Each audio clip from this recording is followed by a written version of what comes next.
சின்னால பட்டியிலே கண்டாங்கி எடுத்து சாஞ்சி பட்டுடுத்தி கஸ்தூரி அப்படின்னு யார கேட்டு ரஷ்யாவில எண்ணெய் வாங்குகிறாய்? அதனால 50 விழுக்காடு வரி. அரக்கு இருக்கீங்களெல்லாம் போய் அதிபராக்கி விட்டு நம்ம படுற பாடு கடை. இந்த நாட்டுல வரி குதிரை ஒண்ணுதான் வரி கட்டாம தெரியுது, பூரா கட்டிட்டான் எவனு. அப்ப அந்த சாதிக்காரனை தவிர எவனும் ட்ரெஸ் உடவெடுத்த கூடாதா? அம்மனமா தாண்டா தெரியும். இந்த நிலத்தில் தாண்டா சாலியர்.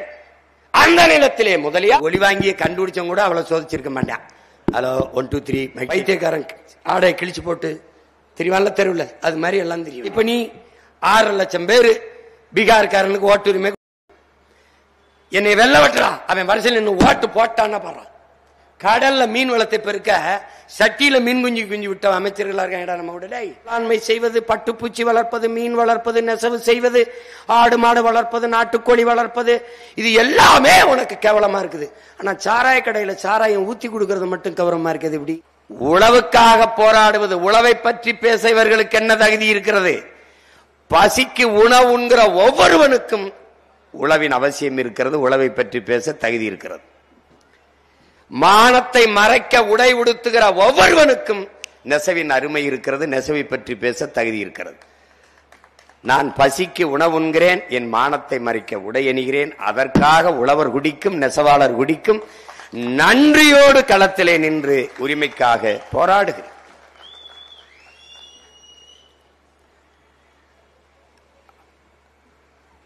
உழவும் நெசவும் தொழில்கள் அல்ல, நாம் அப்படி குறிப்பிட்டு பழகிட்டோம். அது நம் வாழ்வியல், அது நம்முடைய பண்பாடு, அது நம்முடைய வாழ்க்கை முறை, அது நம்முடைய கலாச்சாரம். உடை அணிகிறதெல்லாம் தொழிலா? உணவளிப்பதெல்லாம் தொழிலா? எங்க அப்பா நம்மாழ்வார் சொல்றாங்க, அது எப்படிடா தொழிலாக முடியும்? தாய் தன் பிள்ளைக்கு பால் ஊட்டுவதை தொழில் என்று சொல்வியான்னு கேட்கிறது. அப்படி என் பூமி தாய் தன் பிள்ளைகளுக்கு உணவூட்டுவதை எப்படா நீ தொழில்னு சொல்ற? அது ஒரு வாழ்க்கை முறையிட, அது உயிரோட்டமான ஒரு கலாச்சாரம், பண்பாடு, ஒன்றை ஒன்று பின்னி பிசைந்த என்னுடைய கலாச்சாரம். அது போற்றி போற்றி கொண்டாடத்தக்க கலாச்சாரம்.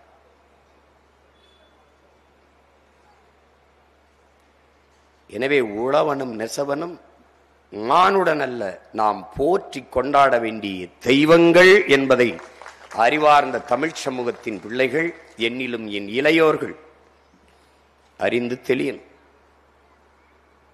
நம்முடைய பாட்டன் பாரதி இளையை நூற்று நூலாடையில் செய்வீர், நூலாடை செய்வீர்ங்கிறான்.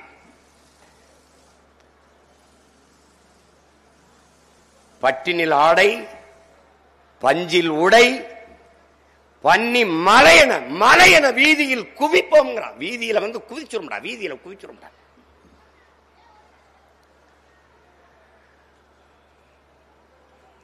குவிச்சு வைடாங்கிறான். அப்ப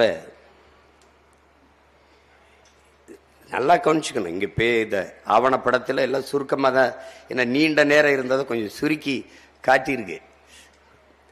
நாங்கள் தேர்தல் களத்தில் இன்னும் விரிவா ஒவ்வொன்றையும் போட்டு காட்டுவோம்.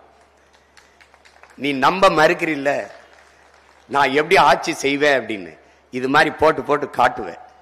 உழவு எப்படி மேம்படுத்துவேன், நெசவை எப்படி மீட்டெடுப்பேன், இதெல்லாம் போட்டு காட்டும் போது அப்பவாவது உனக்கு புரியுதான்னு பார்க்கணும்.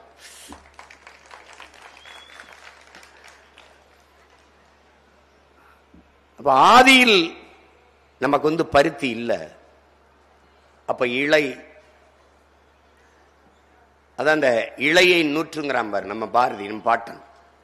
இலை தழை இதுகளை எடுத்து, புற்கள் எடுத்து, மிருகங்களின் முடிகளை எடுத்து, தோள்களை எடுத்து, ஏன் எலியின் முடியில கூட நூல் எடுத்திருக்கான். இது யார் இதற்கு முன்மாதிரி?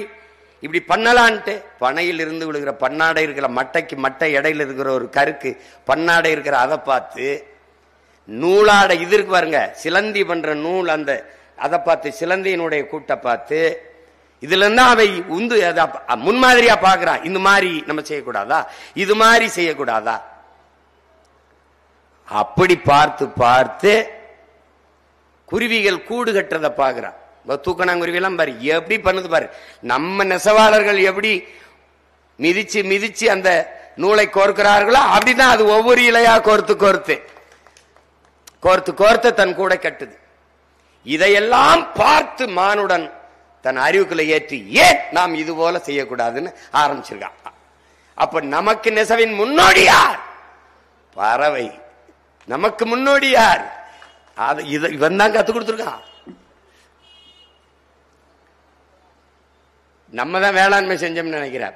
பல நூறு ஆண்டுகளுக்கு முன்னாடி, பல கோடி ஆண்டுக்கு முன்னாடி எறும்பும் கரையானதான் செஞ்சிருக்க.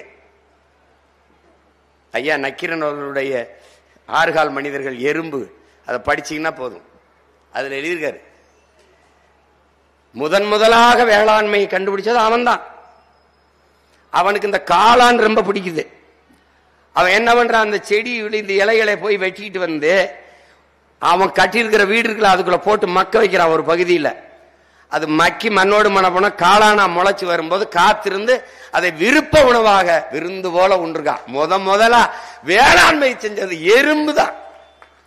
அதனால எறும்பு போல நசுக்கி இருக்கனால இந்த எந்த எறும்பையும் பேசிடாத நீ.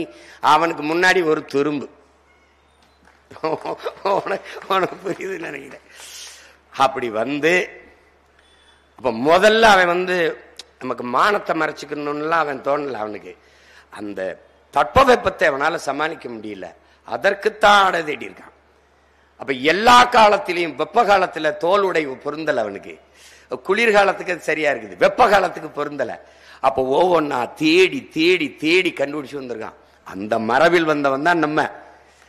காடுகள் இருக்கும்போது ஒண்ணுமில்ல, சும்மா சில கொடி இந்த இலை தலையை கட்டிக்கிட்டு சுத்தி இருப்போம். நம்ம ஆதிவாசிகள் படம்னு சொல்லிட்டு நம்ம பார்க்கணும்ல, அது மாதிரி பிற்காலத்துல மெதுவாக மெதுவாக ஆடு மாடுகளை மேய்க்க தொடங்கினோம்ல ஆயர்குடி.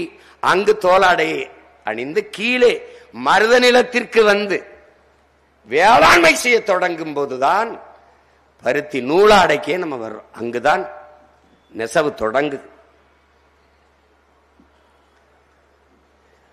அதுல முதல்ல மரப்பட்டையிலிருந்து நார் எடுத்து நம்ம உடை செஞ்சிருக்கோம். மரநாரும் மலையுறை குறவர்னு நற்றினை பாடுது. மலையில நார் எடுத்து மலையில் வாழ்ந்த குறவர்கள் ஆடை செய்து போட்டிருந்தாங்கன்னு தான் சொல்லுது. அது மலையிலிருந்து வந்தவன் தான் நம்ம எல்லாரும், குறவர் குடி தான் நம்ம எல்லாரும். இன்னைக்கு எந்த குடின்னு தெரியாம டாஸ்மார்க்ல குடியா நின்றுகிட்டு இருக்கோமே ஒழிய ஒன்றும் பண்ண முடியாது. அதை ஒன்றும் பண்ண முடியாது. இந்த ஆடை என்பது ஆழ்ந்து கவனிக்கணும். நம்ம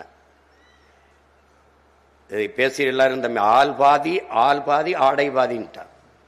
ஆடையற்ற மனிதன் அரை மனிதன் என்று நமது முன்னோர்கள் சொல்லி வச்சிருக்க. அதுல அவரவர் தகுதிக்கு ஏற்ப இந்த ஆடையில 6 வகையா பிரிக்கிறான். 1 மானத்தை காக்குறது, 2வது அழகை கூட்டுறது, 3வது அந்த ஆடை இருக்குல்ல அது தன்னியல்பை காட்டுறது, தன்னியல்பை காட்டும். ஆடை தன்னுடைய அழகை காட்டும். அதுக்கப்புறம் அணிந்திருக்காம பாரு அவனுடைய அழகை கூட்டும். அதுக்கப்புறம் கலை நயம், அதுக்கப்புறம் தட்பவெப்ப சூழலுக்கு ஏற்ப பாதுகாப்பு. இத்தனை தன்மையும் ஒரு உடை, ஒரு டிரெஸ் ஆடை அதுக்குள்ள இருக்கு. நீ பெருமைக்கு 2 கோடி ரூபாய்க்கும் கோட் சுட்டு போடுவ, 20 ரூபாய்க்கும் கையில் வாங்கி கட்டிட்டு திரிவ, அது வேற. ஆனால் அவரவர் எல்லாருமே இந்த உணவிலும் உடையிலும் தான் பெருமையை வைப்பான். நீ வேணா பாத்துக்க. ஒருத்தன் 90 வகை காய்கறிகளோட சாப்பாடும்பா. அவன் 2 சாப்பிட்டு போவான், அவனுக்கு சர்க்கரை இருக்கும், அதுக்கு மேல சாப்பிட்டா அது இருக்கு, இவ்வளவுதான் சாப்பிடுவான். பெருமைக்கு 36 வகை கூட்டோட சாப்பாடும்பா. இந்த இந்த மாப்பிள்ள போட்டுக்க கோட் சூட் எவ்வளவு தெரியுமில, 5 கோடிம்பா. அட தெரு கோடியில் நினைக்கிறாங்க.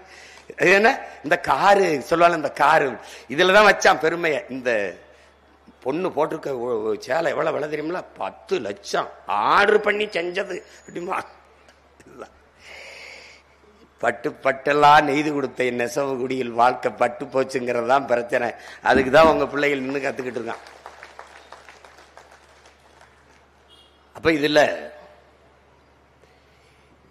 இந்த நெசவுங்கிற நம்மளுடைய பாரம்பரிய வாழ்க்கை முறை இப்படி வீழ்த்தப்பட்டதற்கான காரணம் எப்படி வீழ்ந்துச்சு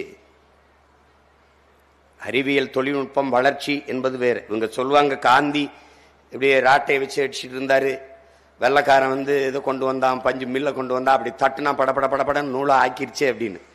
ஆனால் நீங்க என்னதான் நவீன உற்பத்தியில் உடை நீ போர்வை எல்லாம் செஞ்சுக்கிட்டாலும் கையாலே கைத்தறியாலே செஞ்ச சேலை அப்படின்னு அதுக்கு தனி விலை வச்சு வைக்கிறான். நீ வேணா கைத்தறி இது கையாலே செஞ்சதுன்னு எல்லாம் சாப்பிடுவான்.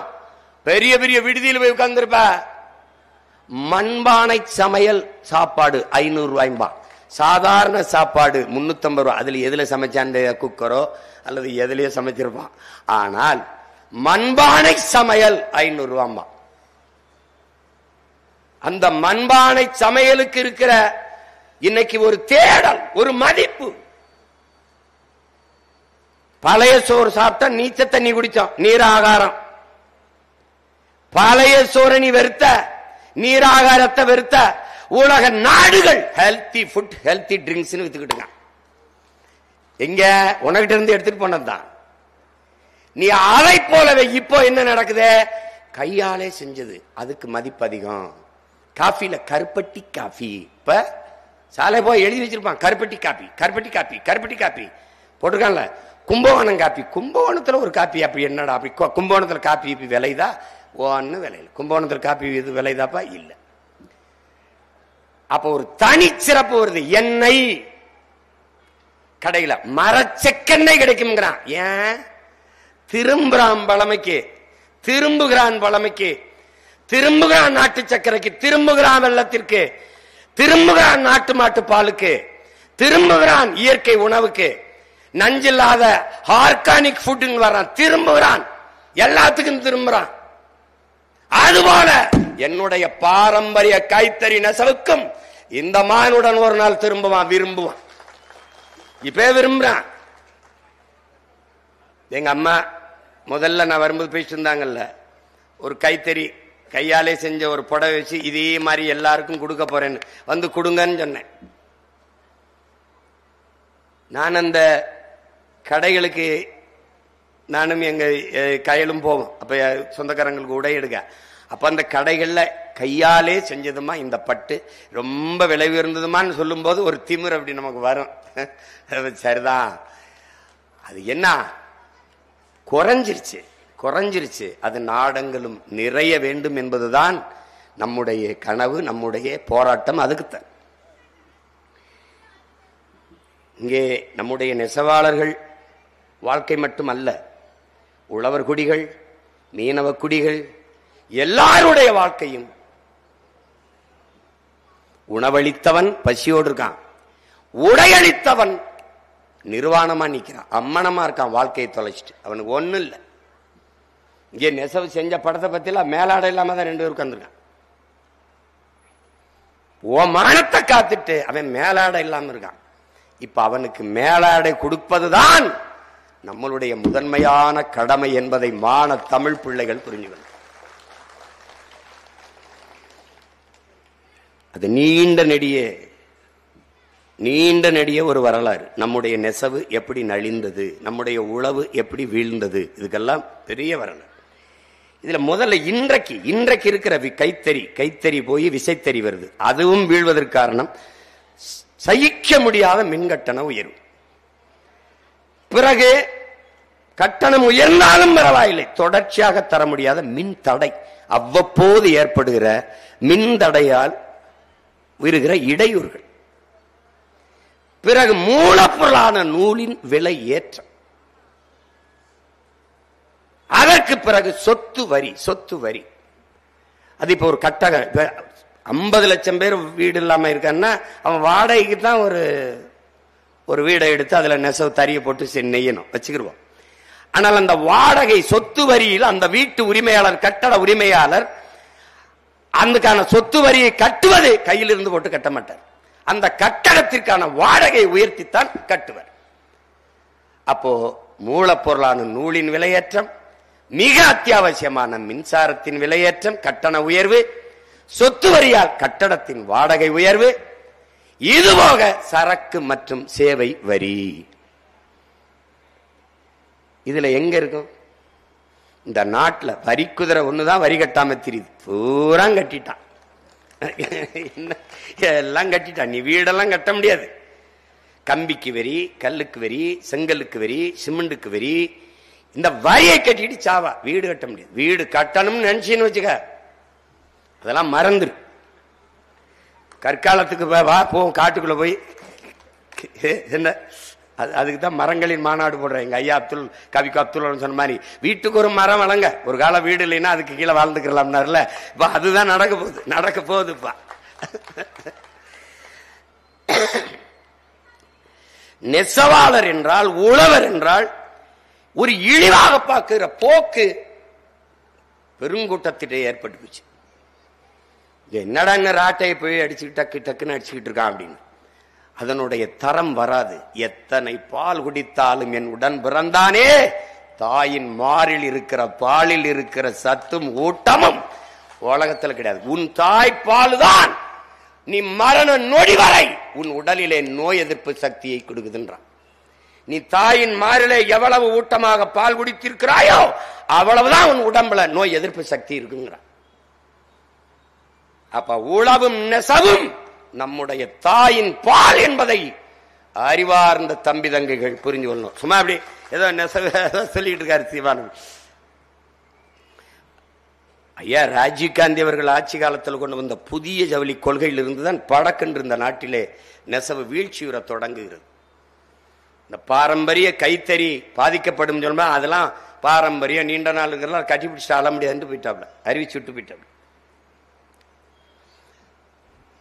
நம்ம மக்களும் இன்னைக்கு நம்ம போராடுறதுல ரொம்ப நாளா போராடி இருக்காங்க. நம்ம வர்றதுக்கு முன்னாடி இருந்து போராடி போராடி போராடி வழியே இல்லாம சொந்த பிள்ளைகள்கிட்ட வந்து என் தியாகம் பண்ணி முடிங்கடான்னு வந்திருக்காங்க. வேற இது ஒண்ணும் இல்ல, ஒண்ணும் கிடையாது. அப்ப 18 விழுக்காடு அந்த 18 ரக அந்த நூலை கைத்தறி நெசவாளர்களுக்கு கொடுங்க அப்படின்னு கோரிக்கை வைக்கும் போது அது கண்டுகல. ஆனால் அந்த நூலை விசைத்தறி நெசவாளர்களுக்கு கொடுத்துருச்சு. அதனால கைத்தறி அங்க ஒளிஞ்சிருச்சு. சிட்டா நூலின் விலையை குறை அப்படின்னா அதை குறைக்கல. இப்ப இங்கே நம்முடைய கைத்தறி நெசவு அழிந்து போய் அது குஜராத் போன்ற மாநிலங்களில் அது உயர்ந்து நிற்க காரணம் அந்த மாநிலம் ஏற்றுக்கொண்டிருக்கிற புதிய ஜவுளி கொள்கை வேற, நம்மை ஏற்றுக்கொண்டிருக்கிற ஜவுளி கொள்கை வேற. இது ரெண்டுக்கு இருக்கிற பிரச்சனையில தான் நம்ம அதை பத்தி கவலைப்படலை. இங்க பேசினா பாருங்க, இந்த தம்பி சொன்ன பாருங்க தோற, இது எப்போதைக்கு வருது நெசவாளனுக்கு? அந்த 3 மாசம் எப்பாவது இலவச வேட்டி சேலை கொடுக்கறதுக்கு, பொங்கலுக்கு கொடுக்கறதுக்கு இப்போ தச்சு கொடுத்த, செய்து கொடு, நெய்து கொடு. ஒரு நாளைக்கு 2 சேலை 100 ரூபா தானே, 200 ரூபாய்க்கு ஒரு நெசவாளன் உழைச்சி இது பண்ண முடியும்னா எப்படி வாழ்வாதாரம் எப்படி இருக்கும்? எப்படி நெசவை நீங்க காப்பாற்றுவ? எப்படி காப்பாற்றுவ?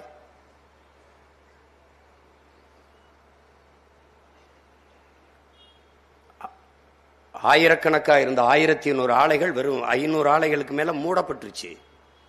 பருத்தி வேளாண்மை நின்றுச்சு. பருத்தியை விளைவிக்க முடியாது. பருத்தி எங்க விளையுது? நீ இந்த படத்துல காட்டின மாதிரி பருத்தி எல்லாம் இப்ப இல்ல. அது மரபணு மாற்றப்பட்டு குட்டையா வந்துடுச்சு. முன்னாடி எல்லாம் பருத்தி மாற அரிச்சு நாங்க அடுக்குவோம். பருத்தி உள்ள நின்றுட்டு பறிப்போம். பருத்தி மாற அடிச்சு போற குவிச்சு வைப்போம். அதுலதான் நாங்க அடுப்பறிப்போம், நெல்ல வைப்போம். அவ்வளவு உயரத்திற்கும் பருத்தி மாற அரிக்கிறதே ஒரு பெரிய வேலை. ஆனா இன்னைக்கு பருத்தி மாறல, செடி, குட்டை செடி. பருத்தி வேளாண்மை ஒளிந்து போனது. குறிப்பாக இந்த கரிச நிலக்காடு, நம்ம ஊர் அருப்புக்கோட்டை, ராமநாதபுரம், இந்த மாதிரி கருமண்ணில் இருக்கு பாருங்க, கருப்பு மண், இதுலதான் பருத்தி கோவையெல்லாம் செழித்து வளரும். அதனாலதான் தமிழ்நாட்டின் மான்செஸ்டர் நம்ம கோவை. இன்னைக்கு எங்க இருக்கு பருத்தி? இங்க விளையுத? ஒண்ணும் இல்லை. எல்லாவற்றையும் இழந்துட்டோம். அப்ப வேளாண்மை, பருத்தி வேளாண்மை ஒழியுது, அது அழியுது, நமக்கு நெசவுக்கான நூல் இல்லாம போகுது. அப்ப ஒன்றை ஒன்று சார்ந்து இருக்குது. உழவும் நெசவும் ஒன்றை ஒன்று பிரிக்க முடியாது. உணவும் உடையும் ஒன்றை ஒன்று பிரிக்க முடியாது. அப்ப இந்த சூழல்ல இதை எப்படி சரி பண்றது? அதான் இங்க முதன்மையானதா இருக்கு. எப்படி சரி பண்றது? இது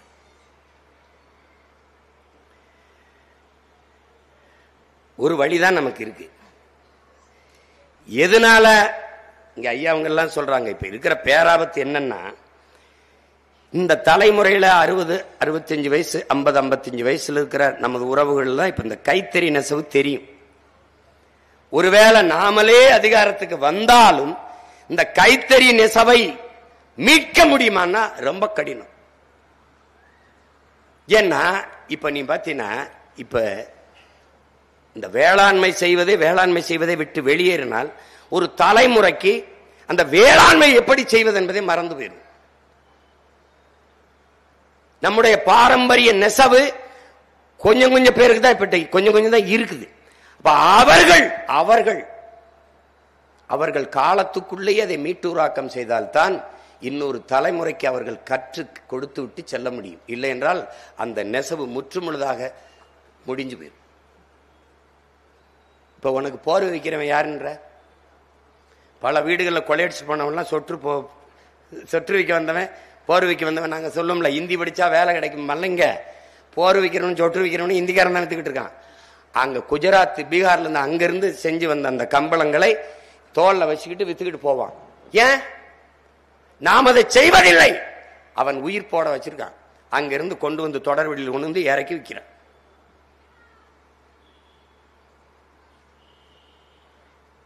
நீ இப்படியே போனாய் என்றால் என்னோடு சென்னைக்கு வா, என் வாகனத்தில் உட்கார்ந்துக்க. நான் என் வீட்டில இருந்து அலுவலகத்துக்கு போற வரைக்கும் என்னோட வா. வரும்போது எத்தனை நிறுத்தத்துல நான் நிக்கிறேன்னு பாரு. எல்லா நிறுத்தத்திலையும் கையேந்தி பிச்சை எடுக்கிறவன் யாருன்னு பாரு. அவ்வளவு இந்திக்காரன். இதுல இருந்து என்ன தெரியுது? ஏன் வந்தான்? பிச்சை எடுப்பதையும் ஒரு தொழிலாக மாற்றி கொண்டாந்து இறக்கி அதுக்கு ஒரு முகவர், இந்த பகுதி அவனுக்கு, இந்த பகுதி அவனுக்கு. கை குழந்தையோட பார்க்கும்போது பதறும். எப்ப பார்த்தாலும் இந்த குழந்தை படுத்தே தான் இருக்கும். அப்ப என்ன கொடுத்துருக்க? எந்திரிக்காது, அழாது, அப்படியே தூங்கிட்டே இருக்கும். பாவம் போல கையேந்திக்கிட்டே இருப்பாங்க பெண்கள். சரி, நம்ம வழி இல்லாம காசு கொடுத்துட்டே இருப்போம். இதுல இருந்து நீ ஒன்றை தெரிந்துக்க, இனி உனக்கு பிச்சை எடுக்கிற வேலை கூட இருக்காது இந்த நாட்டில். அதையும் அவன் எடுத்துருவான்.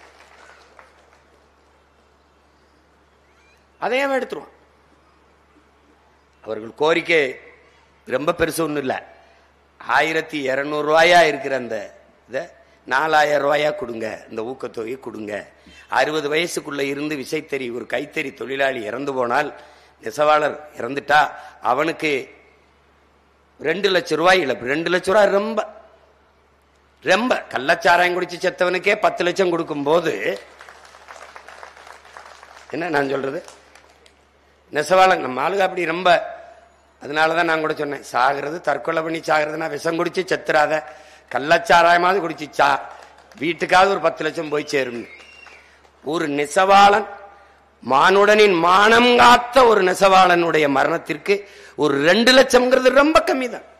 அவர்களுடைய அதிகபட்ச கோரிக்கை இதுதான். அதிகபட்ச கோரிக்கையே இதுதான். அதுக்கப்புறம் மீன்பிடி தடை காலங்களில் நம் மீனவர்களுக்கு ஒரு இழப்பீடு, ஒரு ஊக்கத்தொகை கொடுப்பது போல நெசவாளர்களுக்கு ஒரு ஊக்கத்தொகையை, உதவித்தொகையை கொடுங்கள்னு சொல்றாங்க. அது இந்த அரசு பாரு நம்ம நெசவை எப்படி பண்ணுதுன்னு. நான் கஷ்டப்பட்டு உழைச்சு ரத்தத்தை வேர்வையா சிந்தி நான் பாடுபட்டு விளைய வச்சு கொடுத்த நெல்லை கொண்டு வந்து அரிசியை இலவசம்னு கொடுத்துருது. நான் கஷ்டப்பட்டு நெய்து கொடுக்கிற ஆடையை கொண்டு வந்து இலவசம்னு கொடுத்துருது. அதனால இந்த உழவுக்கும் நெசவுக்கும் மதிப்பு இல்லாது போயிருது. உங்களுக்கு புரியுதுன்னு சொல்றேன். டாடா இறந்து போயிட்டார்ல, டாடா சொல்றாரு, நீ இந்த இலவசத்தை நிப்பாட்டு. அதுவும் குறிப்பா ரேஷன் கடையில், அந்த அரிசி கடையில உணவுப் பொருளை கொடுக்கறீங்களா, அதை நிப்பாட்டுங்கிறவள. அது இலவசம் கிடைக்கிறனாலதான் அவன் குடியின் பக்கம் போறான். 300, 400, 500 ரூபாய் குடிச்சு அழிக்கிறான். நீங்க இந்த இலவசத்தை இப்படி கேள்வி பாட்டு பாருங்களேன். என் உடன் பிறந்தார்கள் இப்படி கேள்வி கேளுங்க. அண்ணன் என்ன இப்படி கேள்வி கேட்கணும்? தீபாவளிக்கு பொங்கலுக்கு ஒரே நாள்ல தமிழ்நாட்டில் எவ்வளவு டாஸ்மார்க் வியாபாரம் நினைக்கிறேன்?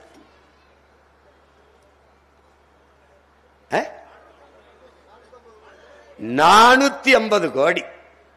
தம்பி, ஒரே நாள் வியாபாரம் 450 கோடி. ஒரு நாள்ல 450 கோடிக்கு குடிக்க காசு வச்சிருக்கவனுக்கு எதுக்குடா இலவசம்? எதுக்கு இலவசம்? தனக்கு பிடித்த நடிகன் ஒருவருடைய படம் திரைக்கு வந்தால் ஒரே நாள் வசூல் 35 கோடி 40 கோடி. குடிப்பதற்கும் பொழுதுபோக்குக்கும் கோடி கோடியாக கொட்ட காசு வச்சிருப்பவனுக்கு நீ எதுக்கு இலவசம் கொடுக்கிறாய்ன்னு கேட்டா பதில் இல்லை. அவன் அதை குடிக்கவில்லை என்றால் நாடும் ஆட்சியும் அதிகாரமும் நம் வசம் வந்துவிடும். இதனாலே அவன் பயப்படுறான். இல்லைன்னா அவன் ஒண்ணு இருக்காது, அதிகாரமே. அவன் என்ன சொல்லுவான் சொல்லு, என்ன சொல்லுவான், என்ன சொல்லுவாங்க சொல்லு. அவர்கள் கொடுத்த வாக்குறுதி தான் நெசவாளர்களுக்கு, அவர்கள் கொடுத்த வாக்குறுதி தான் துப்புரவு தொழிலாளர்களுக்கு, அவர்கள் கொடுத்த வாக்குறுதி தான் ஆசிரியர் பெருமக்களுக்கு. எதையுமே நிறைவேற்றல. ஆனால் நாங்கள் சொன்னதையும் செய்வோம், சொல்லாதையும் செய்வோம். என்ன சொல்லாததை நிறைய செய்யறீல்ல, பல கோடி பல ஆயிரம் கோடி டாஸ்மார்க்ல அடிக்கிறீங்க, அதெல்லாம் நீங்க சொல்லலையே, அதான் சொல்லாதையும் செய்வோம். அவங்க கொடுமைதான், கொடுமைதான் அது. அப்ப நமக்கு ஒரே ஒரு வழிதான் இருக்கு. உழவை, நெசவை, மீன்பிடித்தலை இதையெல்லாம் மீட்க காக்க நமக்கு இருக்கிற ஒரே வழி இவற்றை எல்லாம் அரசு பணியாக மாற்றுவதை தவிர நமக்கு வழி கிடையாது. கைத்தறி நெசவு தனி, விசைத்தறி நெசவு தனி. இப்ப இதுல என்ன ரொம்ப ரொம்ப ஐயா எனக்கு கணேசன் ஐயா கொடுத்த கோரிக்கையில் என்ன, அவங்க எந்த பயம் காட்டினாங்கன்னா, எனக்கு நம்ம வர்ற வரைக்கும் எதுவுமே இருக்காது இருக்கு. ஏன்னா சீனாக்காரன், சீனா நவீன உற்பத்தி எந்திரத்தை தறியே உள்ள இறங்குறான். இறக்கிட்டா இந்த விசைத்தறியும் போயிடும், மொத்தமா அவன் எடுத்துட்டு போயிடுவான். மொத்த விசைத்தறியும் அவன்கிட்ட இருந்து வரும், இந்த நாட்டின் பொருளாதாரம் முழுமைக்கும் போயிடும். அவ்வளவுதான், நம்ம முடிஞ்சிடும், கதை முடிஞ்சிடும். அதுக்கு போய் தனியா பயிற்சி எடுக்கணும். இப்ப நம்ம பிள்ளைங்க 12ஆம் வகுப்புல எவ்வளவு மதிப்பெண் வாங்கினாலும் நீட்ல தேர்ச்சி பெற்றாத்தான் மருத்துவம் படிக்க முடியும் நிலை கொண்டு வந்த மாதிரி, நம்ம எவ்வளவு பெரிய தரம் இருந்தாலும் அவனுடைய விசைத்தறிக்கு பழகணும். அப்பதான் அதுல வேலை செய்ய முடியும். நமக்கு ஒரு நோய் இருக்கு, எது ஒன்றும் பிறரிடத்திலிருந்து வரணும்னு. பட்டு, காஞ்சி பட்டு சொல்லு இல்ல, எல்லாம் சொல். பனாரசு, சீனப்பட்டு, அப்படித்தானே, அப்படித்தானே நீ பார்க்கணும். நான் ஆயரோட பேசிட்டு இருந்தேன். ஆயருக்கு போய் வாழ்த்து சொல்லி என் அன்பை பகிர்ந்து கொள்ள போனேன். அவங்க இவ்வளவு எடுத்து வைக்கிறோம், இவ்வளவு பேசுறோம், என் மக்களுக்கு அது போய் சேரலையே அப்படின்னு சொல்லி நான் வருத்தப்பட்டேன். சொந்த பிள்ளை எனக்கு வாக்கு செலுத்த மாட்டேங்கிறாங்கன்னு சொல்லும்போது அவர் சொன்னாரு, தன் ஊர்ல இயேசு, தன் ஊர்ல தச்சன் மகன் தானேன்ட்டாப்ல. தன் ஊர்ல உலகத்துக்கு இறை மகன் இயேசு, அவர் சொந்த ஊர்ல அவர் தச்சன் மகன் தான். அது மாதிரி நமக்கு சொந்த ஊர்ல நம்முடைய அருமை தெரியாது. நமக்கு அடுத்தவன் இருந்து ஒண்ணு சீனப்பட்டுனா சீனப்பட்டு, சீனப்பட்டு. பொண்ணு கொடுக்கும் போது மாப்பிள்ள துபாய் மாப்பிள்ள, சிங்கப்பூர் மாப்பிள்ள, துபாய்க்கே கட்டி கொடுக்குற மாதிரி பேசுவான். அங்க என்ன பண்ணிக்கிறாரு, ஒட்டகம் மேய்க்கிறாரு. இங்க என்ன மாப்பிள்ள, இங்க மாடு ஆடு மேய்க்கிறாரு. அதை விட என்ன, இது ஒரு நோய், இது ஒரு நோய். அதனால என் நெசவாள சொந்தங்களுக்கு நாம கொடுக்கிறது என்ன சொல்லனா, கைத்தறி ஆடை. நீங்க ஒரு சங்கம் வச்சிருக்காரு ஐயா, அதுக்கு ஒரு விலையை சொல்லுங்க. தறிக்கு இந்த கைத்தறி, சரி கைத்தறி நெசவுக்கு அதுக்கு அழியாம இருக்கிறதுக்கு என்னென்ன செய்யணும், அரசு செஞ்சிருது, செஞ்சு கொடுத்துட வேண்டியது. நீங்க கொடுத்துட்டு நீங்க போயிடணும். சந்தைப்படுத்துறத நாங்க பண்ணிப்போம், தமிழ்நாடு அரசு பண்ணிடும். என் தம்பி துறை சொன்னால ஐயா முத்திரை, அது இல்ல, தமிழ்நாடு அரசு முத்திரை. எதுல? உரையில தான், ஆடையில இல்ல. அது ஓட்டுக்காக இருக்கிறவன் ஆடையில குத்தி பெறுவான், நாட்டுக்காக இருக்கிறவன் மேல இருக்கிற உரையில குத்தி கொடுப்பான். தமிழ்நாடு அரசு பட்டுடா, தமிழ்நாடு அரசு கைத்தறி ஆடைடா, தமிழ்நாடு அரசின் விசைத்தறி ஆடைடான்னு அரசு தொழிலாக மாற்று. அப்ப ஏற்கனவே அதுல இருக்கிற ஒரு வர்த்தருக்கு பாரு, 60-65 வயசுல இருக்கிற பெரியவர்கள், அவர்களுக்கு தான் நெசவின் கலை நுணுக்கம் நுட்பம் தெரியும் என்றால் அவளை வெறும் பேராசிரியர்ரா, பேராசிரியர்ரா, ப்ரொஃபசர்ஸ். நெசவை கற்றுக்கொள்ள இந்த சாதிதான் நெசவை செய்யுங்கிறது எவனு. அப்ப அந்த சாதிக்காரனை தவிர எவனும் ட்ரெஸ் உடவெடுத்த கூடாதா, அம்மனமா தாண்டா தெரியும். எப்படி? இந்த நிலத்தில் தாண்டா சாலியர், அந்த நிலத்திலே முதலியார், எல்லாரும் செய்யறான் நமது முன்னோர்கள். ஈரோட்டில் செய்றவன் யாரு? முதலியார். சேலத்தில் செய்றது யாரு? முதலியார். நமது முன்னோர்கள் பாண்டியன் காலத்தில் இருந்து அவர் சொன்னார்ல, எங்கெங்க கோயில் இருக்கு, எங்கெங்க அரசனுடைய அரண்மனை இருக்கு, அங்கெங்கே குவிந்து வாழ்ந்த மக்கள் நம்முடைய நெசவாள சொந்தங்கள் முதலியாரும் சாலி. இவங்க பேர் எப்படி அந்தந்த பகுதியில் வாழ்ற மக்கள் நெசவில் ஈடுபட்ட பிறகு சௌராஷ்டிரா மக்கள் இன்னைக்கு செய்யலையா? எங்க ஊர்ல பரமக்குள்ள பட்டு நூல்காரர்கள் என்றுதான் பெயர். யமனேஸ்வரத்துல போனால் ஆத்துக்கர ஊர நூல் காஞ்சிக்கிட்டே இருக்கும். அதெல்லாம் ஒளிஞ்சிட்டது, ஒளிந்து போயிட்டது. இன்னைக்கு எங்க சௌராஷ்டிராலாம் இந்த நெசவு செஞ்சு கொண்டு வர முடியுதா? அப்ப என்ன நடந்தது? நம்முடைய மன்னர்களுக்கு பட்டாடை, கோயில்களுக்கு சாத்துகிற பட்டாடைகள், கடவுளுக்கே உடை கொடுத்தவன்டான் நம்முடைய நெசவாளன், இறைவனுக்கே துணி கொடுத்தவன். அதெல்லாம் பின்னாடி நாயக்க மன்னர்கள் வந்தபோது சௌராஷ்டிரா மக்கள் அவங்க அந்த நெசவை செய்ய தொடங்கினார். அதனால் இது குறிப்பிட்ட சாதியினுடைய வேளாண்மை செய்வது குறிப்பிட்ட சமூகத்தினுடைய வேலையா? அப்படியா? பனை ஏறுவது ஒரு சாதின்னா எல்லா சாதிக்காரன் நாங்க வர, நீங்க கூட வான்னு திருச்சியில் ஒரு மாநாட போட்டான். எல்லா சாதிக்காரன் நாங்க எல்லாரும் ஏறுறோம்னு. ஏன்னா எல்லாரும் கருப்பட்டி திங்கிறோம், எல்லாரும் பதினி குடிக்கிறோம், எல்லாரும் ஜோறு திங்கிறோம். ஏன்னா ஆடு மாடும் கோனார் தான் மேய்க்கிறான்னு நீ யார் வீட்டுல ஆடு மாடு இல்ல சொல்லு? நாங்கள் பள்ளிக்கூட விடுமுறை காலங்களில் காட்டுக்கு வேட்டையாட போவோம், குறவன். நாங்க எல்லாரும் வீட்லயும் ஆடு மாடு மேய்ச்சோம். என் கோன் என்ன, நான் கம்மாயில மீன் பிடிச்சேன், குளத்துல மீன் பிடிச்சேன். என்னுடைய சொந்தங்கள் கடலில் மீன் பிடிக்கிறான், அவனும் மீனவன், நானும் மீனவன். அவ்வளவுதானே. எல்லாரும் வேளாண்மை செய்கிறோம். வேளாண்மை செய்கிற எல்லோரும் வேளாண் குடிதான், உழவர் குடிதான். அதுல இவர் விதைச்சா தாங்க நெல்லு கூட 2 படி விளையுது. அப்படிலாம் ஒண்ணும் இல்ல, அப்படிலாம் ஒண்ணும் இல்லை இங்க. அப்ப நமக்குள்ள ஒரு சின்ன ஒரு இது என்னன்னா, ஒரு தாழ்வு மனப்பான்மை இருக்கு.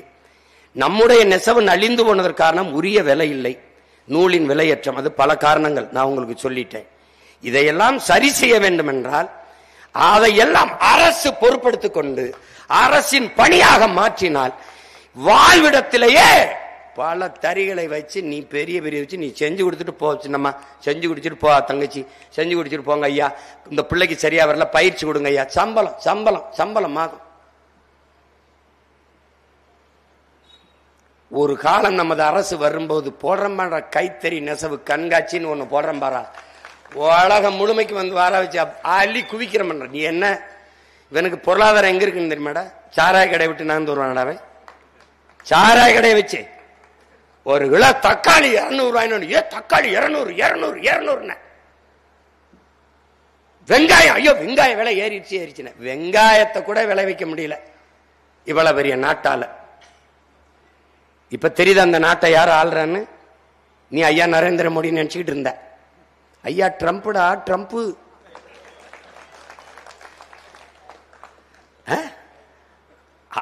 ட்ரம்ப் அவர்களுடைய தம்பு தான் இந்த நாட்டை ஆண்டுகிட்டு இருக்க. அப்படி நீ யாரை கேட்டு ரஷ்யாவில் எண்ணெய் வாங்குகிறாய்? நான் சொல்றேன், நீ நிப்பாட்ட மாட்டேங்கிறாய். அதனால 50 விழுக்காடு வரி, இன்னும் கொஞ்ச நாள் 100 விழுக்காடு கூட ஏத்துவாப்ல. என்ன ஏண்டாடே, அரக்கு இருக்கீங்களெல்லாம் போய் அதிபராக்கி விட்டு நம்ம படுற பாடு இருக்கடா. எல்லாரும் பாரா பாகிஸ்தானுக்கு ஒரு சிந்தி நதியை மறிக்கிறேங்கன்றப்பல, அந்த ஆளு 50 விழுக்காடு வரின்றப்பல. இப்ப என்ன கோயம்புத்தூர்ல எந்த சொந்தக்காரன் எடுத்தாலும் சோகமா அண்ணே சொல்லுங்கண்ணே, ஒன்றும் ரொம்ப கஷ்டமா இருக்குண்ணே, எங்க போகுதுன்ட்டு ஏற்றுமதி தொழில் அப்படியே விழுந்துருச்சு. எது கோவை, ஈரோடு, திருப்பூர் எல்லாம் முடிஞ்சு. நம்ம பாட்டான சின்னால பட்டியிலே கண்டாங்கி எடுத்து, சின்னாலம் பட்டி இருக்கு, கண்டாங்கி இல்ல, காஞ்சி பட்டுடுத்தி கஸ்தூரி அப்படி இருக்குல்ல. காஞ்சிபுரருக்கு பட்டு இல்ல, நம்ம பட்டு இல்ல, அது பட்டு போச்சு. ஆனா வேற ஒருத்தன் வைக்கிறான், அவன் எவனும் போய் பாரு, நம்மால் கிடையாது. போய் பாரு, எல்லாம் குஜராத் மார்வாடி சேட்டுகள்கிட்ட போயிருச்சு நம்முடைய பாரம்பரிய நெசவு. இதை மீட்கிறதுக்கு இருக்கிற ஒரே வழி நமக்கான அதிகாரம், நெசவாளனின் அதிகாரம், உழவனின் அதிகாரம், மீனவனின் அதிகாரம், உழைக்கும் பாட்டாளி மக்களுக்கான அதிகாரத்தை நிறுவுவதற்கு நாம் பாடுபடணும். அதை விட்டு அவர் வழி கிடையாது. உனக்கு சொல்லும்போது உனக்கு கொஞ்சம் வேடிக்கையா இருக்கும், ஏன்னா இப்படிலாம் சொல்றாப்ல இது நடக்குமா அப்படின்னு. நீ எது நடக்காது, எது சாத்தியமில்லை என்று எண்ணுகிறாயோ அதை சாத்தியப்படுத்துவதற்கு பெயர்தான் புரட்சி. நான் சொல்வதை நீ நம்ப மறுத்தால், பறவை பார்த்தவுடன் இதை போலவே ஆகாயத்தில் விண்வெளியில் என் மானுட சமூகம் பறக்கும் என்று ஒருத்த முடிவெடுத்தான். அன்னைக்கு நான் இதே மாதிரி நானும் பறப்பேன்னு சொன்னா நீ கல்ல விட்டு அடிச்சு எரிஞ்சிருப்ப. எரிஞ்சிருப்பியா இல்லையா? எரிஞ்சிருப்பியா இல்லையா? தீப்பந்தத்தை கொளுத்தி தீவெட்டி வச்சுக்கிட்டு மெழுகு சிம்மிலி வச்சுக்கிட்டு மெழுகுத்தி வச்சுக்கிட்டு இருந்த இடத்துல பாரு, நான் தெருவுக்கு வெளிச்சத்தை போட்டு போயிட்டான் ஒருத்தன். அவன் நிலைமையை பத்தியா? ஆல்வா எடிசன் மின்சார விளக்க கண்டுபிடிச்சிட்டாப்ல. அதை வியாபாரம் பண்ண முடியல. நம்ம கைத்தறி மாதிரியே அது மதிப்பிழந்துருச்சு. அவனுக்கு தெரியல எப்படி சந்தைப்படுத்துறது தெரியல. எடுத்து ஒவ்வொருத்தர மக்களை கூட்டி வச்சு பேசுறாப்புல, நீங்க மெழுகுவர்த்தி இல்லாத இரவுகள்ல இந்த விளக்க பயன்படுத்திக்கலாம்ட்டு. காலம் எப்படி வந்துருச்சு? விளக்கு இல்லாத நேரத்தில் நீங்க மின்சாரத்தை மெழுகுவர்த்தியை பயன்படுத்துறீங்க. தலையெல்லாம் மாறிடுச்சு. இப்ப சிரிப்பியா? சிரிப்பியா? கிரகாம்பல் தொலைபேசியை கண்டுபிடிச்சிட்டு அவனுடைய நண்பனுக்கு அவன் வந்து பேசுறான். பேசும்போது எல்லாரும் இது வந்து சாத்தான் பேசுதுன்னு அவன் குரல்னு நம்பல. அவனும் எவனுமே நம்பல. இன்னைக்கு அவன் எடுத்து முதல்ல பேசினால அவன் பேரு ஹலோ. அதனால இந்த பையன் எல்லா பையனும் ஹலோ ஹலோன்னு இருக்கான். கண்டுபிடிச்ச கிரகாம்பல் கூட கிரகாம்பல்னு கூட சொல்லலாம் ஒரு நன்றிக்காக. எல்லாம் ஹலோ போட்டுக்கிட்டு இருக்கான். Hello hello hello hello 1 2 3 mike testing எல்லாம். இந்த ஒளி வாங்கிய கண்டுபிடிச்சவங்க கூட அவ்வளவு சோதிச்சிருக்க மாட்டான். ஹலோ 1 2 3 மைக் டெஸ்டிங் விடுப்பா. இந்த மாதிரி நாங்க சொல்லும் போது உங்களுக்கு இப்ப வேடிக்கையா இருக்கு. நீ எழுதி வச்சுக்க, ஒரு நாள் உங்கள் மகன் அதிகாரத்துக்கு வந்த பிறகு நெய்தல் அங்காடி, குறிஞ்சி அங்காடி, மருதம் அங்காடி, எல்லாவற்றையும் உருவாக்கி எல்லாவற்றையும் அரசு பணியாக மாற்றுவேன். நீ நினைக்கிற நீ என்ன அரசு பணியா மாற்றுவேங்கிறாரு. இந்த 100 நாள் வேலை திட்டத்துக்கு போறிய, அதை யாரு கொடுக்குறா? அரசு. எவ்வளவு கொடுக்குது? 300 ரூபாய். அதை ஆக்கப்பூர்வமாக மாற்றி நம்மளால் செயல்படுத்த முடியாதா? உனக்கு ஒரு நோய் இருக்கு, அறக்காசுனாலும் அரசாங்க காசா இருக்கணும், காசுனாலும் கவர்மெண்ட் காசா இருக்கணும் அப்படின்னு உனக்கு இருக்குது. நீ இதெல்லாம் வேளாண்மை செய்வது, பட்டுப்பூச்சி வளர்ப்பது, மீன் வளர்ப்பது, நெசவு செய்வது, ஆடு மாடு வளர்ப்பது, நாட்டுக்கோழி வளர்ப்பது, இது எல்லாமே உனக்கு கேவலமா இருக்குது. ஆனா சாராய கடையில சாராயம் ஊத்தி கொடுக்கறது மட்டும் கௌரவமா இருக்குது. எப்படி அது மட்டும் எப்படி பெருமையா இருக்கு? அது மட்டும் எப்படி? சாராயம் ஊத்தி கொடுப்பவன் அரசு வேலை பார்க்கும் போது உலகத்திற்கு சாப்பாடு போடுகிற சம்சாரி அரசு வேலையா இருக்கக்கூடாதா?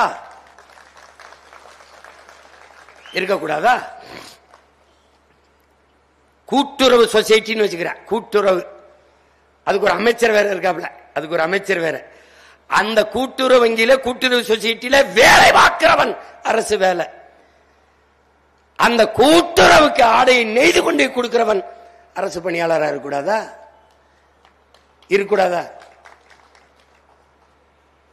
பைத்துக்கு ரெண்டு கிடா குட்டி, ஒன்னு வெள்ளையா இருக்கு, ஒன்னு கருப்பா இருக்கு, செம்மறியாட்டம் கிடா. 2 கொண்டு ஈரோடு சந்தையில் நிறுத்தி வச்சுட்டு ஒருத்தன் வேலை சொல்றேன், 1,25,000. 2 ஆட்டுக்குட்டியை வச்சு 20 பேருக்கு சம்பளம் கொடுக்கலாம். நான் என்ன நீ நினைச்சிருக்க? வருவாய் எங்க இருக்குன்னு தெரியல. 1 கிலோ கறி 1,800 ரூபாய்க்கு வந்துருச்சு. நாட்டுக்கோழி கறி 650 ரூபாய்க்கு வந்துருச்சு. அப்ப எங்க இருக்கு? என் மீனவன் இப்படி போறதுனால அவன் நேற்று வரைக்கும் 14 பேரை கைது பண்ணிருக்கான். நம்மால என்ன கடிதம் எழுதிட்டாப்ல. நீ முதலமைச்சரை தேர்வு பண்ணா போஸ்ட் மாஸ்டர் தேர்வு பண்ணி வச்சுப்புற. அவர் ஒவ்வொரு முறையும் கடிதம் போட்டு இருக்காப்ல. இம்முறை கொஞ்சம் கடுமையா எழுதியிருக்காப்ல. இது தொடர்ந்து நான் எழுதுறேன், நீங்க ஒரு கவனம் எடுக்க, ஒரு மரியாதை. ஏன்னா இங்க கேவலப்படுத்துறோம்ல, அதனால. இதுக்கு வெளியுறவுத்துறைக்கு ஒரு அமைச்சகம், இதுக்கு மீன்வளவுத்துறைக்கு ஒரு அமைச்சகம், இதுக்கு பாதுகாப்பு துறைக்கு ஒரு அமைச்சகம். எப்படி இருக்கு? இப்ப நான் முதலமைச்சர் ஆயிட்டேன், உங்க மகன் முதலமைச்சர் ஆயிட்டேன், என் மீனவனை தொற்றுவான் கைது பண்ண நினைக்கிறியா? இந்த மாதிரி இந்த கைது பண்ணால நேத்து அவ எங்க கைது பண்ணிருக்கான்னு நினைக்கிறா? கச்சத்தீவுக்கு அருகில் மீன் பிடிக்கும் போது கைது பண்ணிருக்கான். கச்சத்தீவு யாரோடது? நம்மோடது. இந்தியாவோடதா? இல்லை, நம்மோடது. நம் பாட்டன் சேதுபதி மன்னனோடது. நம் சொந்த நிலம் சிங்களனுக்கு எடுத்து கொடுத்துட்டு அந்த இடத்திலே மீன் பிடிக்க முடியல. ஏன்னா கச்சத்தீவு அவனுக்கு நானவன், அவன் கடல் தூர நீரம் அதிகமாயிருது. சொந்த நாட்டு மக்களை பாதுகாப்பாத ஒரு ராணுவம், சொந்த நாட்டு மக்களுக்கு பாதுகாப்பு கொடுக்காத ராணுவம், கைது பண்ணும் போது தன் நாட்டு குடிகளை தொடர்ந்து கைது பண்ணி அவமதிக்கிற சிங்கள அரசை, இலங்கை அரசை கண்டிக்காத ஒரு அரசு எப்படி? அப்படின்னா நம்மள என்ன நினைக்குது? மதிக்கல, நம்மளை இந்த நாட்டின் குடிகளாக இந்த ஆட்சியாளர்கள் ஏற்கல. அதான் உண்மை, அதான் உண்மை.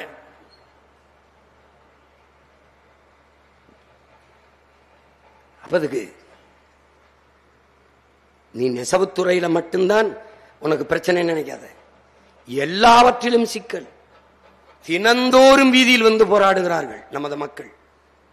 அதிலே நெசவாளர்களின் குரல் மேலே எழவில்லை. காரணம், அவர்களுக்கு என்ற அரசியல் அதிகாரம் இல்லை. அதை கைப்பற்றுவதற்கு என்னரும் தமிழ் சொந்தங்கள், என்னருமே நெசவாள உறவுகள் கிளர்ச்சியோடு எழுந்து வரணும். இதே நிலத்தில், இதே அருப்புக்கோட்டையில் நாம் ஏன் தோற்றம்ங்கிறதுக்கு நீ பாரு, எப்படி இழந்தோம்னு பாரு. ஐயா எம்ஜிஆர் அவர்கள் தலைவராக இருக்கிற போது அருப்புக்கோட்டையில் யாருக்கு இடம் கொடுக்கலாம்? தேர்தலில் நிக்க நடந்தது. நாடார்களை எல்லாம் அழைத்து அவங்க கட்சியில் இருக்கிற யாரு கொடுக்கலாம்? ஐயா நாடார்கள் தான் அதிகம், நாடார் கொடுத்தா தான் ஜெயிக்க முடியும். தலைவரே நாடார் கொடுத்தா சரி நீங்க போங்க. அடுத்து மரவரை எல்லாம் கூப்பிட்டு யாரு நின்னா நல்லா இருக்கும்? தேவர், அங்க தேவர் கொடுத்தா தான் தலைவரை ஜெயிக்க முடியும். சரி போங்க. காலையில் அறிவிப்பு வருது, எம்ஜிஆர் அருப்புக்கோட்டையில் போட்டியிடுகிறார் என்று. தேர்தல் முடிஞ்சிருது, எம்ஜிஆர் வென்றார். இந்த இரண்டு சமூக தலைவர்களையும் கூப்பிட்டு எம்ஜிஆர் ஐயா கேட்கிறாங்க, நாடார நிறுத்தினா தான் வெல்ல முடியும் நீங்க, தேவரை நிறுத்தினா தான் வெல்ல முடியும் நீங்க, மலையாளி என்னைய ஜெயிக்க வச்சுட்டானே உங்க ஆளுன்னாப்ல. இப்ப தெரியுதா நீ நானியா வீதியில் இருந்து கத்திக்கிட்டு இருக்கோம்னு? அதனாலதான். ஏன்னா உனக்கும் எனக்குமான அதிகாரம் இல்லை. அதிகாரம் மிக வலிமையானது என்று அண்ணல் அம்பேத்கர் சொன்னது அதனாலதான். அதை படித்த நாம் என்ன முன்வைக்க வேண்டியது இருக்கு? அதிகாரம் மிக வலிமையானது, அதை அடைந்து விட்டால் அனைத்தும் எளிமையானது. இதெல்லாம் கோரிக்கை வச்சு போராடுறோம். எங்க நெசவாளர்களுக்கு இறந்துட்டா 2 லட்சம் கொடு, மாசம் ரொம்ப பேரிடர் காலங்கள்ல நெசவு செய்ய முடியாத காலங்களில் 10,000 ஊக்கத்தொகை கொடு அப்படின்னு கோரிக்கை வச்சு போராட வேண்டியது இருக்கு. தேவேந்திர குல வேளாளர் எங்களை பட்டியலிருந்து வெளியேற்று. ஏன் எந்த பட்டியலும் இல்லாதவன்ட்ட நீ நாட்டை கொடுத்துட்டு நம்ம எங்களை பட்டியலிருந்து வெளியேற்று? உனக்கு சிக்கல் புரியுதா? நீ அந்த நேரம் கோபப்படுகிறாய், கோபத்தோடு வாக்கு செலுத்த வேண்டிய இடத்தில் விட்டுறாய். அதான் ஐயா கணேசன் ஐயா சொல்றார், மறுபடியும் மறுபடியும் கை அங்கே நீளுது, அங்கே நீளுது. எந்த உலகத்துலடா உதயசூரியன் இப்படி பாதியில் இப்படி வந்திருக்கு? இப்படி அது ரொம்ப நாளா உதிக்கவே இல்லடா, 60 வருஷமா அப்படியே தான்டா இருக்கு. அதுக்கு போய் ஓட்டு போட்டு அவன் ஓட்டு கட்டு வரும்போது, ஏழை எளிய நெசவாள மக்களே, ஏழை எளிய விவசாய மக்களே, உங்களின் சின்னம் உதயசூரியன். ஏழை எளிய உழைக்கும் மக்களே, உங்களின் சின்னம் ரெட்டை இலை. நாங்க ஏழை, நீங்க ஏழையா? நீங்க ஏழையா? வரும்போது ஏழை எளிய விவசாய மக்கள், ஏழை ஒரு நாட்டில் உழவர் குடியோனும் நெசவு குடியோனும் ஏழையா இருந்துட்டு அந்த நாடு நாடு இல்லடா, பிச்சைக்கார நாடுறாது. இவர் 2 பேரும் வாழாத நாடு, வாழ்க்கை தரத்தில் உயராத நாடு. எப்படி பொருளாதாரத்தில் மேம்படும்? எப்படி வாழும் வளரும்? எப்படி? அவை இதை மீட்க காக்க இருக்கிற நமக்கு ஒரே வழி, நமக்கான அதிகாரத்தை நாம் நிறுவி அதை எப்படி மீட்பது? இப்ப நான் உங்க பிள்ளை அதிகாரத்துக்கு வந்துட்டேன்னா எனக்கு இருக்கிற இடையூறு, வேளாண்மையை தேசிய பணியாக்கி அதை அரசு பணியாக மாற்றி வேளாண்மை நான் மீட்டெடுக்க முயலும் போது எனக்கு இருக்கிற பெரிய இடையூறு விதை இல்லை. என்னிடத்துல விதை இல்லை. இப்ப விதை எங்க இருக்கு? சின்சாண்டோ மான்சாண்டோ நிறுவனத்துக்கிட்ட இருக்கு. ஒரே ராத்திரியில் சின்சாண்டோ மான்சாண்டோ நிறுவனத்துக்கு எடுத்து கொடுத்த ஆட்சியாளர்கள் இவர்கள் தான். இப்ப உனக்கு தக்காளி நீ விளைய வைக்கணும், விதை அவன்தான் இருக்கு. உன் பாரம்பரிய நாட்டு மாடுகளை மீட்டுருவாக்கம் செய்யணும், உனக்கு அவ்வளவு காளைகள் இல்ல. அதை அழிக்கத்தான் ஜல்லிக்கட்டுனா, அதை அழிக்கத்தான் மேய்ச்சல் நிலங்களை பறிச்சான், காடுகள்ல மலைகள்ல மேய்க்காதேன்றான். அப்ப நான் என்ன பண்ணுவேன்? கறிக்கு வித்துட்டு போயிருவேன். அப்ப உன்னுடைய நாட்டு மாட்டு இனமே அழிஞ்சிரும். அதை மீட்டுருவாக்கம் செய்ய முடியாது. உன்னால மறு பெருக்கத்தை கொண்டு வர முடியாது, உற்பத்தி செய்ய முடியாது. இது எவ்வளவு பெரிய ஆபத்திற்கு வர நமக்கு. அதனால நாம என்ன செய்யறோம்? நாம் தமிழர் கட்சி பிள்ளைகள் விதை பண்ணை என்றை உருவாக்கி பாரம்பரிய விதைகளை சேமித்துக் கொண்டு வருகிறோம். நமக்கு முன்னாடி செய்த பெருமகன் யார்? நெல்லு ஜெயராமன் அவர்கள் அழிந்து சிதைந்து போன 500க்கும் மேற்பட்ட பாரம்பரிய நெல் வகைகளை சேமித்து வைத்தார். அவர் நம்முடைய அப்பா நம்மாழ்வார் வழியிலே பயணித்து. ஒரு 2 சவால்கள் இல்லை நமக்கு முன்னாடி. அதிகாரம் வந்துவிட்டால் அவ்வளவு எளிதாக சரி செய்ய முடியாது. ஏன்? 50 ஆண்டு கால தீமை, 50 ஆண்டு கால கொடுமை, அதை எதிர்த்து பெரும் போர் செய்து நாம் இந்த நாட்டை மறுகட்டமைப்பு செய்யணும். ஊழவை மீட்டு, நெசவை மீட்டு, மீனவர் குடிமக்களின் வாழ்வுரிமையை பாதுகாத்து மீளணும். அப்ப இவ்வளவு பெரிய பெரும் சுமையை சுமந்து கொண்டு நிற்கிற பிள்ளைகள் நாம். இன்னைக்கு எங்கேயோ ஒரு ஓரத்தில் நின்று அருப்புக்கோட்டையில பேசுறது அகில உலகம் முழுமைக்கும் இந்த கருத்து போய் சேருகிறது. அது திருப்பூருக்கு போகாதா, ஈரோடுக்கு போகாதா, சின்னாலப்பட்டிக்கு போகாதா, காஞ்சிபுரத்துக்கு போகாதா, சேலத்திற்கு போகாதா, திண்டுக்கல்லுக்கு போகாதா? எல்லாருக்கும் போகும். இன உணர்வும் மான உணர்வும் கொண்ட ஒவ்வொரு தமிழ் மகனுக்கும் இது தன்னுடைய பிரச்சனை. இது தன்னுடைய பிரச்சனை, தன் நாட்டின் பிரச்சனை, தன் இனத்தின் பிரச்சனை. இதை சரி செய்யணும். நம்ம சாதாரணமா ஒரு உடை வாங்கி உடுத்திடுறோம். சிறார் பாருங்க, எத்தனை முறை அந்த எத்தனை ஆயிரம் முறை அதற்கு மிதிக்க வேண்டியது இருக்குது. நம்ம சாப்பிட்டு சாப்பாடு சரியில்லைன்னு, சாப்பாடு நல்லா இருந்தது நல்லா இல்லைன்றோம். ஆனால் உழைத்து விளைய வைத்தவனுக்கு ஒரு நன்றியும் இல்லை இந்த நாட்டில். நீ எழுதி வைத்துக்கொள், எழுதி வைத்துக்கொள். இந்த இனத்தை பேரன்பு உண்டு காதலித்த என் உயிர் தலைவன் பிரபாகரன் மீது ஆணையிட்டு சொல்கிறேன், உங்கள் மகன் அதிகாரத்திற்கு வரும்போது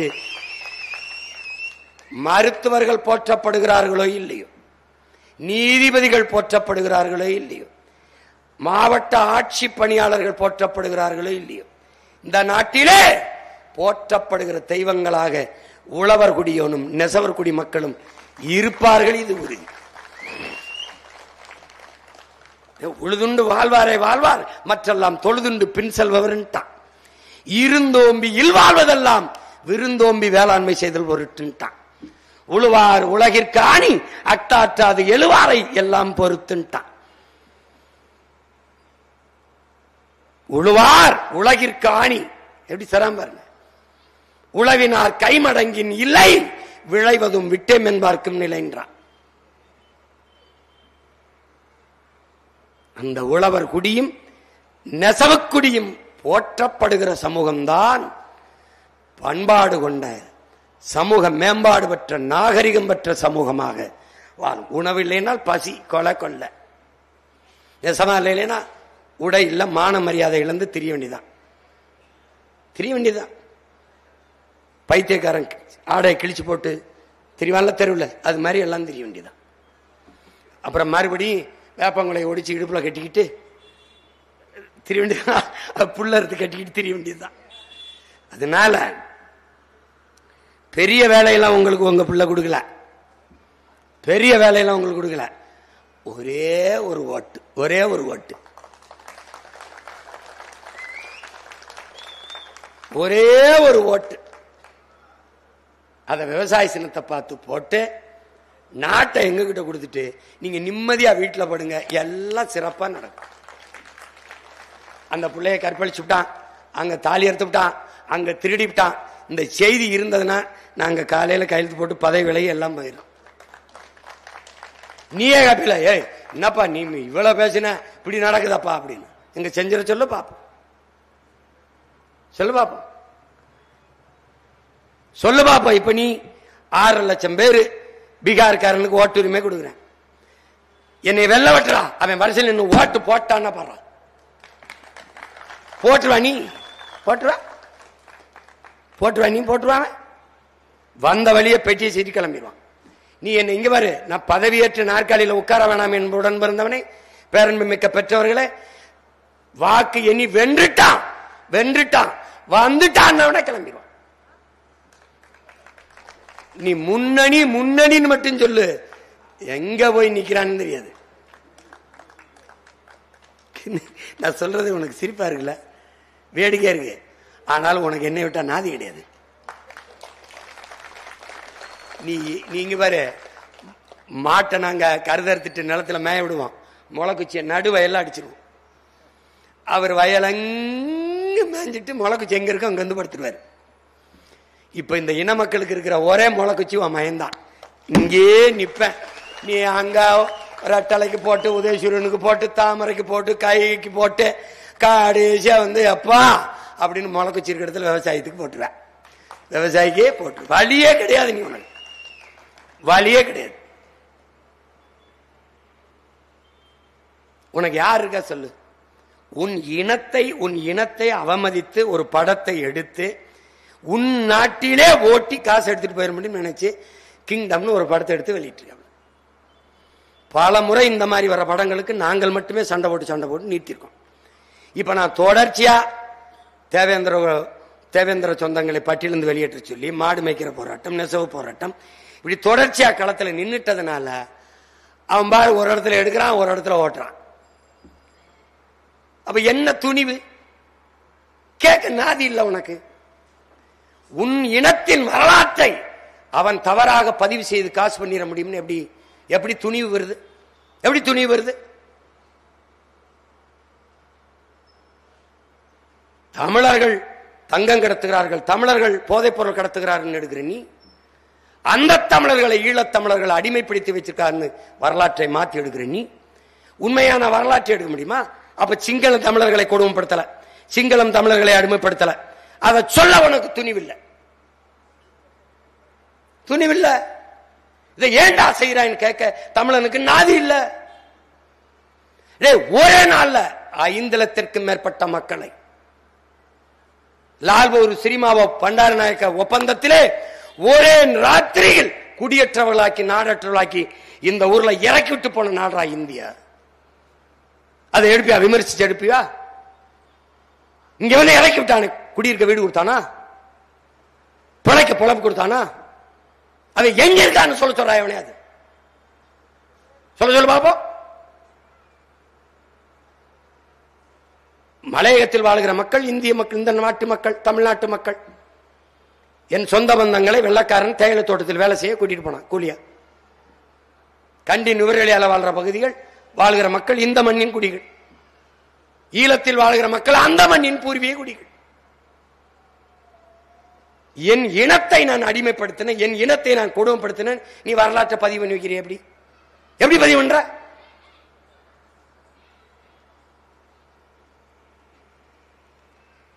கேட்க நாதி இருக்கா உனக்கு? இனத்தின் மானத்தை வித்து வருகிற பணத்தை எப்படி நீ ஏற்கிற? எப்படி ஏற்கிற? எங்க உடம்புல ஓடுற ரத்தம் தானே உங்க எல்லாருக்கும் ஓடுது. எப்படி நீங்க அதை சகிக்கிறீர்கள்? உன் இனத்தின் அவமானத்தை எப்படி நீ பொழுதுபோக்கா நினைக்கிற? எப்படி எப்படி எல்லாத்தையும் நீ சகித்துட்ட. நெசவு விழுந்துட்டது, சகித்துட்ட. உழவு விழுந்துட்டது, சகித்துட்ட. மலையை நொறுக்கி கல்குவாரி, எம்சாண்டு, மணல் என்று விற்கப்படுகிறது, கடந்துட்ட. நடந்து ஆறுகள் எல்லாம் செத்து போச்சு, மண்ணலி திண்டுட்டான். ஆற்றிலே மணல் இருக்கும், மண் இருக்குது, செடி கொடி மரம் முளைச்சிருச்சு. காரணம், மணலை தின்னுட்டான். இந்த ஆறை உயிர்ப்பிக்க முடியுமா? முடியாது. அது கழிவுநீர் ஓடுகிற கால்வாயா மாறிவிட்டது. பாலாற்றிலே உனக்கு தண்ணி திறந்து விட்டுருக்கானே, தொலைக்காட்சியிலே பாக்குறியே, தண்ணீர் வருதா நுரை வருதா? எப்படி சகித்துக்கிற? ஏன் அந்த நுரை? அங்க இருக்கிற ஆளை கழிவை இவன் தேக்கி வைக்கிறான். தண்ணி திறக்கும் போது சேர்த்து திறந்து விடுறான். இங்க வருவது தண்ணீர் இல்லை, விஷம், நஞ்சு. அதை நிலத்தில் பாய்ச்சற, அதுல விளைவது என்னவா விளையும்? அது நிலத்தடி நீருக்குள்ளே போது, அதை எடுத்து குடிக்கிறாய். எதை குடிக்கிறாய்? அந்த ஆறிலே ஓடுகிறது. காட்டு ஆடு, மாடு, மான், யானை எல்லா உயிரும் வந்து குடிக்கிறது. எதை குடிக்கிறது? நீரையா விஷத்தையா? எதை? அதை பற்றி இந்த ஆட்சியாளர்கள் கவலைப்பட்டது உண்டா? இதே போல காவிரியில் தண்ணீர் திறப்பார்கள். பார், தண்ணீர் வருதா நுரை வருகிறதா என்று. அமைச்சரிடத்தில் கேட்டதற்கு அது குளித்தவர்கள் நிறைய சோப் போட்டு குளித்து விட்டார்கள் என்று சொல்லுகிறார். பேட்டி இருக்குது. நான் என்னமோ சொல்ற மாதிரி பேசுறேன். ஏண்டா, நீர் வெப்பமாக தடுக்க தர்மாக்கோல் விட்ட சயின்டிஸ்டுகள் தானடா நம்ம ஊர்ல. கடல்ல கடல்ல கடல்ல மீன் வளத்தை பெருக்க சட்டியில மீன் குஞ்சு குஞ்சு விட்ட அமைச்சர்களா இருக்காங்கடா நம்ம ஊர்ல. கடல்ல கடல்ல மீனை பெருக்க, மீன் உற்பத்தி, மீன் வளத்தை பெருக்க. தம்பி சிரிக்காத தம்பி, பேர சொல்லணுமா? சட்டியில வச்சுக்கிட்டு மீன் எடுத்துக்கொண்டு கடலுக்குள்ள, கடல் ஒரு வேம வந்து காரி துப்பிட்டு போகுது. சிக்காரமா. இது மீன் வளம். கால்நடை அது மேய்க்கிறது, அது கால்நடை. பாலே இல்ல, மாடே இல்லாம பால் விக்குது ஒரு அரசு, அதுக்கு பால் வளத்துறை.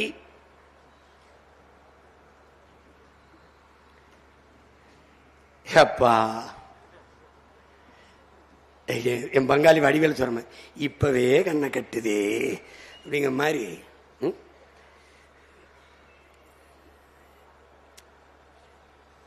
ஆனா நீங்களும் என்னை கண்டுக்கிறதா இல்ல, நானும் உங்களை விட்டு போறதா இல்ல. பாக்குறீங்கல்ல 15 வருஷமா கத்திக்கிட்டு இருக்கேன். என்ன முதம் பண்ணி பார்த்த, திரும்பவே இல்லை. 4 முறை என்னை தோக்கடிச்சிட்டா, 5வது முறையும் வந்து நிக்கிறேன் பாரு. இதே மண்ணில், இதே அருப்பு கோட்டையில், இதே நெசவல் குடும்பத்தில் பிறந்த ஒரு தங்கையை நிறுத்தி நான் வெல்றனா இல்லையான்னு பாரு. ஏன் அவளை நிறுத்துறேன்? வீழ்த்தப்பட்ட இனம், தாழ்த்தப்பட்ட ஒடுக்கப்பட்ட சமூகத்தின் எழுச்சி குரல் பெண்ணின் குரலா தான் இருக்கணும். அதுக்காகத்தான் ஒரு நன்கு படித்த நெசவனா என்னன்னு தெரிஞ்ச ஒரு தங்கத்தை நிறுத்தி வச்சு வெல்ல வச்சு, நீ போய் பேச, நெசவ பத்தி பேசு. தான் உலகமா நடந்தது. நியூசிலாந்துல பார்த்திருப்ப, பழங்குடி மக்களில் ஒரு பாராளுமன்ற உறுப்பினராக வந்த 22 வயசு பெண், அந்த பாராளுமன்றத்தில் அவ பாரம்பரிய பாட்டை பாடி உலகத்தை திரும்ப வச்சிட்டா. 117 பெண்களுக்கு இடம் கொடுக்கறதுல பல இடங்களில் ஆதி தமிழ் குடிகள், தேவேந்தர்கள், ஒடுக்கப்பட்ட சமூகம், குயவர், வண்ணார், நாவிதர், இந்த இடங்கள் எல்லாம் நிறுத்துகிற இடங்களில் எல்லாம் பெண்களையே நிறுத்த காரணம் உங்கள் மகன். அதுக்கு தான் காரணம். நீ போய் பேச, நீ பேச. ஒரு வீடு இடிக்கப்படுகிற போது, ஒரு வீட்டை இடிக்கும் போது முதலிலே கதறி அழுபவன் தாயின் குரல் பெண்ணின் குரலாதான் இருக்கும். ஒரு நாட்டை அழிக்கும் போது கதறுகிற குரல் அந்த நாட்டிலே பெண்ணின் குரல், தாயின் குரலாதான் இருக்கும். அதனாலதான் வீழ்த்தப்பட்ட தமிழ் சமூகங்கள் உரிமையிழந்து நிற்கிற ஒவ்வொரு சமூகத்தின் குரலாக, எழுச்சி குரலாக, என்னரும் தங்கைகளின் குரலாதான் இருக்கணும். மார்லன் பிராண்டோ மிகச்சிறந்த நடிகன், ஆஸ்கார் விருது, உலக புகழ்பெற்ற திரை விருதை பெற்றுட்டான். அவன் போய் வாங்கியிருக்கலாம், அவன் போல. நிறவெறி போராட்டம், கருப்பினர் வெள்ளை, கருப்பர் வெள்ளையர் போராட்டம், பெரிய போராட்டம். இவன் வெள்ளைக்காரன் மார்லன் பிராண்டோ. ஒரு கருப்பின பெண்ணை கூப்பிடுறான், நீ போய் எனக்கு பதிலா அந்த ஆஸ்கார் விருதை வாங்குன்றான். நீ போய் வாங்கு. நீ வாங்கும் போது உலகம் உன்னை உற்று கவனிக்கும், எல்லாரும் ஒன்னே பாப்பான். அந்த இடத்திலே உன் இனம் தாங்கி இருக்கிற வலியை நீ பேசு, மக்களுக்கு முன்னாடி சொல்லு, நீ போ. அதனால நான் வாங்குவதை விட அந்த விருதை நீ பெறுவதான் சிறப்பு, நீ போங்கிறான்.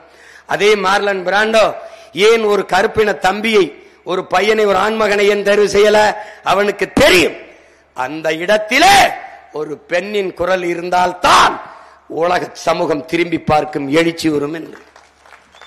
என்னரும் தம்பி தங்கையில வியட்நாம் விடுதலைக்கு போராடுகிற போது கியூபக் என்கிற அந்த ஒரு பெண், கிம்புக் என்கிற ஒரு பெண், கிம்புக் அவ பேரு, 13 வயசு சிறுமி, உடல்ல ஒரு உடையும் இல்ல, அப்படி அமிலத்தால் வெந்து கதறி ஓடி வருகிற கருப்பு வெள்ளை படம், வண்ண படம் இல்ல, கருப்பு வெள்ளை படம் அச்சானது ஏடுகளில். உலகம் கொந்தளிச்சிட்டது. எல்லோரும் அந்த நாட்டின் விடுதலைக்கு குரல் கொடுத்தான். நாடு விடுதலை அடைஞ்சிருச்சு. ஓடி வந்த குழந்தை பெண் குழந்தை என்பதால் அவ்வளவு பேரெழுச்சி நிகழ்ந்தது. அவனே ஒரு ஆண் குழந்தைனா கூட இவ்வளவு ஈர்ப்பு இருந்திருக்காது. அதனால்தான் இந்த நிலத்திலே எங்களுடைய நெசவு பிள்ளைகளே ஒரு பிள்ளையை நான் நிறுத்துறேன். போட்டியா நீ யார வேணாலும் நிறுத்திக்க. மோதிரம். நெசவாளியின் சின்னமும் விவசாயி தான், மீனவனின் சின்னமும் விவசாயி தான், தச்சனின் சின்னமும் விவசாயி தான், தானி ஓட்டுபவனின் சின்னமும் விவசாயி தான். இதுல இருந்து என்ன தெரியும்? உழைக்கும் மக்களின் ஒரு சின்னம் விவசாயி. அதை கவனத்தில் வச்சுக்கிட்டு இந்த தேர்தலிலே வாக்கு செலுத்தி உங்கள் பிள்ளை எங்களை வெற்றி பெற செய்ய வேண்டும். நெசவு தழைக்க, உழவு தழைக்க, மக்களின் வாழ்க்கை சிறக்க உங்கள் பிள்ளைகள் எங்களை வெற்றி பெற செய்யுங்கள். அறிவார்ந்த தமிழ் சமூக சொந்தங்களே, நம் இலக்கு ஒன்றுதான், இனத்தின் விடுதலை. இனம் வென்றாவோம், இலக்கை வென்றாவோம். தமிழ்தாய் வாழ்க, தலைவர் பிரபாகரன் வாழ்க. நாம் தமிழர்.